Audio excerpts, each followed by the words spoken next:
Hindi! Ang nasabi ko na lang, daig ko pa ang naengkanto sa aking naramdaman nang sabihin ni Lola na wala raw siyang nagawa ng aking papakin at gawing pulutan ang expired niyang kimchi matapos kong mawala sa aking sarili ng dahil sa kalasingan. Halos bumaliktad ang aking sikmura at magbabad ako sa pool na concentrated ng Zone Rocks nang ikwento ni Lola kung ano ang aking pinaggagawa. Kaya pala, naamoy ko pa ang tila maanghang, maasim, panlasang tila ba mapakla at amoy na hindi ko kayang ipaliwanag. Idagdag pa ang malagkit kong pagmumuka at para akong babangungutin tuwing gabi na aking ipipikit ang aking mga mata. Lalo't noong nagkukwento si Lola ay tila ba galak na galak sa tuwa si Lola Titay.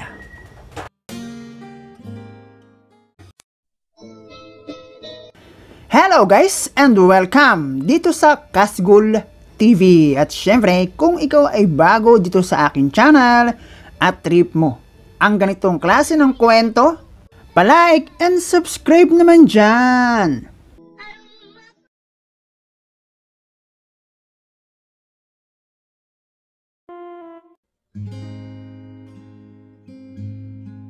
Hindi nalalayo sa marami ang naging pamumuhay ko noong aking kabataan.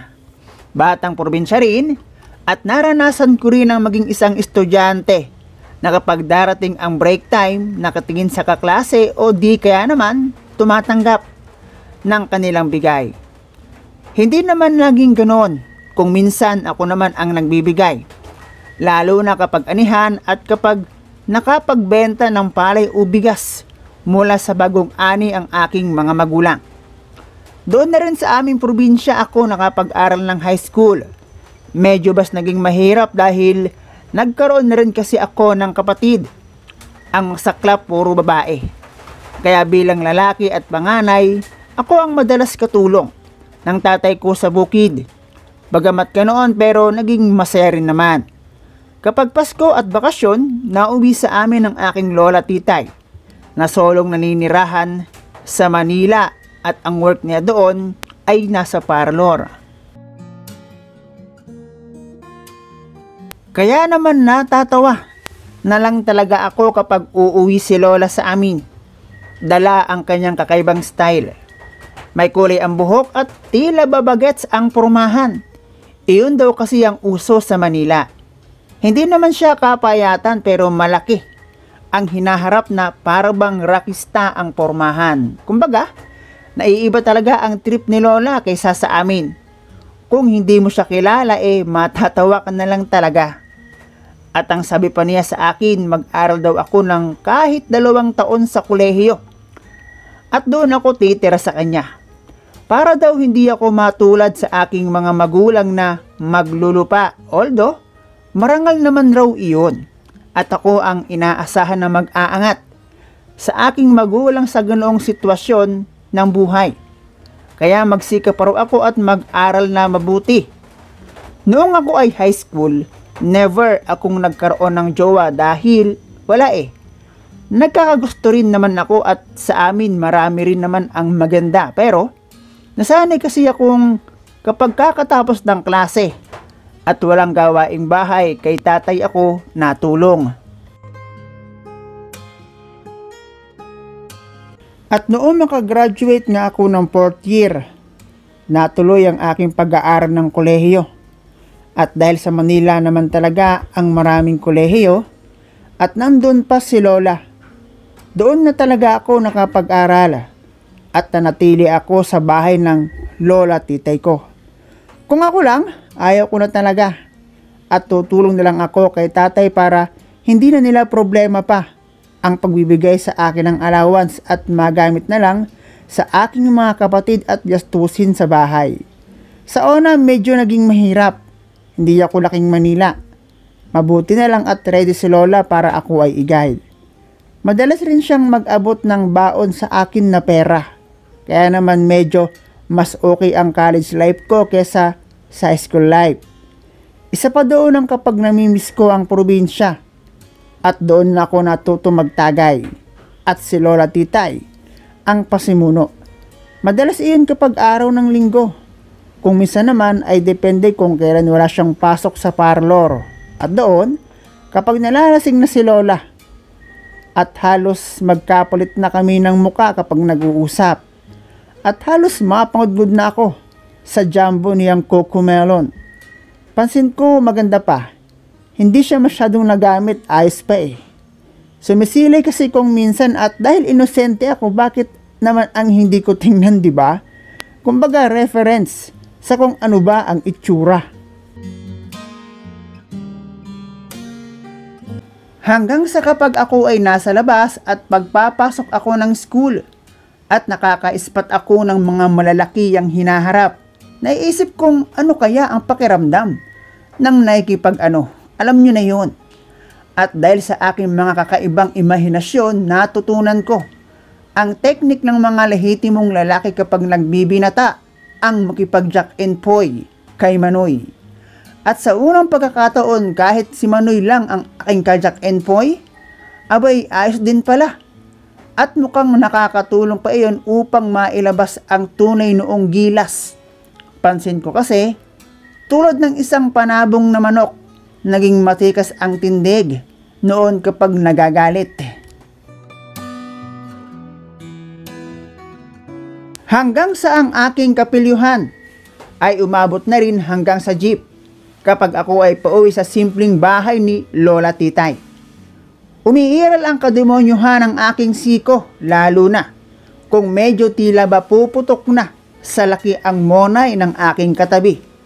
Kung minsan nga doon talaga ako tumatabi sa mga ganoong pinagpala ang hinaharap. Mabuti na lang at noong panahon na iyon ay hindi pa uso ang cellphone na may camera, kung hindi, paktay. Kung sa bagay may itsura rin naman akong lalaki, baka ang sabihin ng mga makakakitang bebot, maaaring puwet ako dahil sa pag-aaral kaya nakakatulong sa jeep. Style ko kasi yan eh.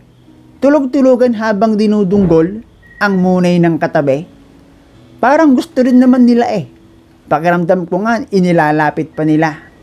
Isang beses nga, yung aking nakatabi kung saan ako bumaba, doon din bumaba at nakipagkilala pa sa akin.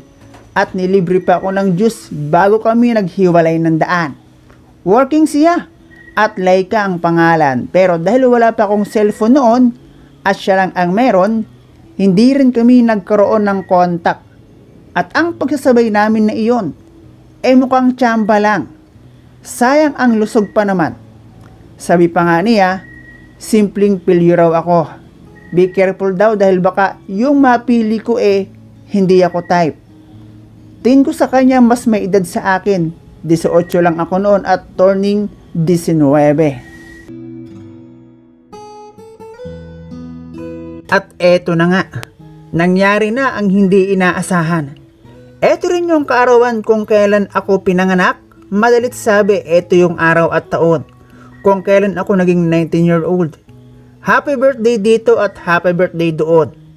At sabi ng aking lola, pag uwi ko, kailangan naming mag-celebrate.